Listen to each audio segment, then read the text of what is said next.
So today, I'll get us started with a few things. First, I'll say is I am Jay Howard. I'm from the Bronx. One thing that I love to say about myself is that I went to the same high school that James Baldwin went to, DeWitt Clinton High School. That is when I first fell in love with the writings of James Baldwin. First had a chance to experience some of his words. I had an English teacher and a drama teacher, Mr. Grasso, who encouraged me to be a part of a play. I didn't know what plays were at that time because I was just a writer and I didn't want to perform, but he gave me a copy of the book that they would be doing, and it was Blues for Mr. Charlie. I fell in love with the script and I just wanted to be a part of it. And that was like my first experience really getting invested into James Baldwin, and then I read everything else since.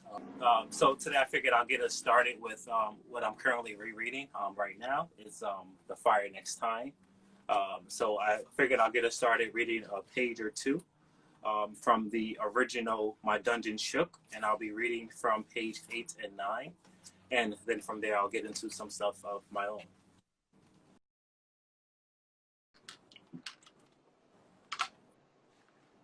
They are, in effect, still trapped in a history which they do not understand. And until they understand it, they cannot be released from it. They have had to believe for many years, and for innumerable reasons, that black men are inferior to white men. Many of them, indeed, know better, but as you will discover, people find it very difficult to act on what they know. To act is to be committed, and to be committed is to be in danger. In this case, the danger in the minds of most white Americans is the loss of their identity. Try to imagine how you would feel if you woke up one morning to find the sun shining and all the stars aflame. You would be frightened because it is out of order of nature. Any upheaval in the universe is terrifying because it is so profoundly attacks one's sense of one's own reality.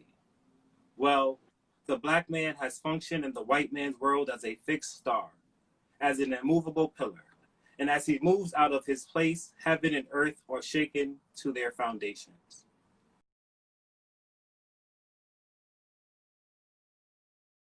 Something just with these times have drawn me back to this book. I read it in high school, truly didn't understand it then, read it in college, understood it more.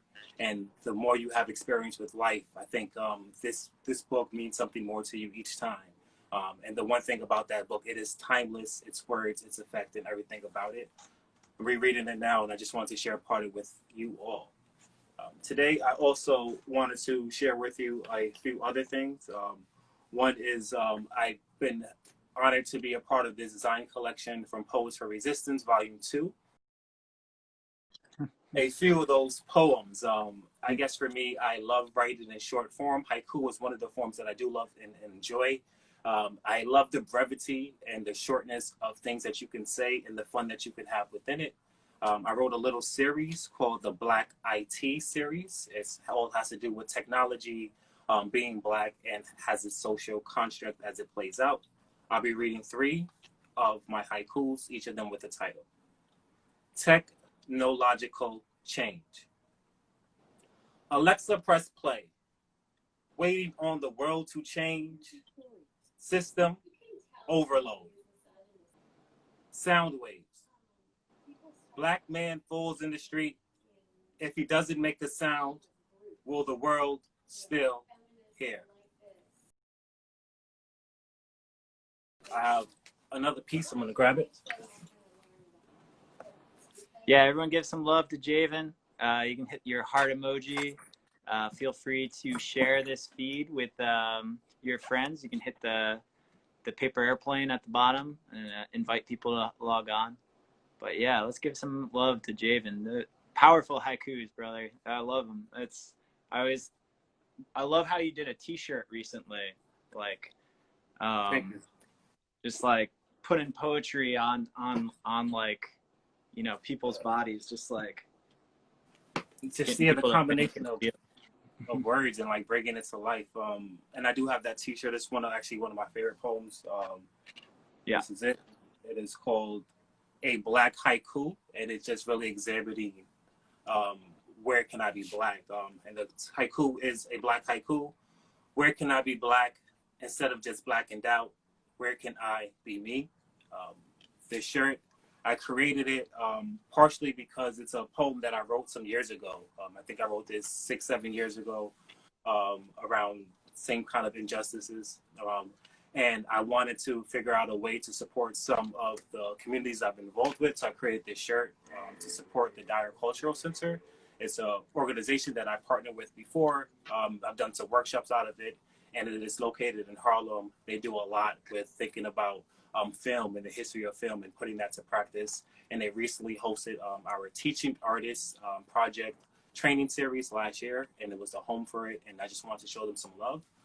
So one of the foundations also for Volume 2 that I'll be supporting is the Dyer Cultural Center as well. So just wanted to shout that out. Yeah, totally. Thank you. I guess I'll finish up with one more piece that I have in the zine collection. Again, like I think the way I like to write is having poetry be a part of my experiences in the world that I live in. During the daytime, I like to say I like to write at night because I'm up late night writing. During the daytime, I teach. I do workshops. I've been teaching poetry workshops for the past like 9 years. Started working with incarcerated youth, and I now do workshops within public schools. I do this exercise where we create different spine poems using poetry titles, using album covers, album titles, and using different like movie titles. And we put a master list together, and the challenge is to use as many of them as possible and to create something. Yeah, just looking at connecting and trying to find stuff that liven up the classroom, but looking at contemporary things as well and how we can make a story about things that are out there. Found poetry is like one of the best forms to kind of look at sometimes. Sometimes we might not have the words inside of us, but we can look at the world. We can look at other words and be inspired by it to create our own story. So this piece is called Hood Scars, a spine poem for my younger self. I grew up watching Elmo's World and A Different World. Both didn't seem quite real. I didn't question it. Bert and Ernie, Jasmine and Dwayne. I guess I didn't know what I devalued more, my imagination or my blackness. An eloquent rage decayed into an unrendered case of the misfits. I wanted adventure, not a collection of animated hood scars. So I waited for morphing time and wanted to be Tommy, a white ranger, then a green ranger. But as a black ranger, I later learned from my own neighborhood and on these American streets, not only about the hate that you give, but also that imagination, its limits are only those of the mind itself. To divide ourselves, we restrict our high hopes, thinking that if we dim them first, our dreams would never shatter. If we think in glass, it doesn't matter. Our minds will remain fragile instead of agile, very hungry caterpillars awaiting to become beautiful butterflies. Be fly, do or do not do, there is no try. It's up to you to think outside the box.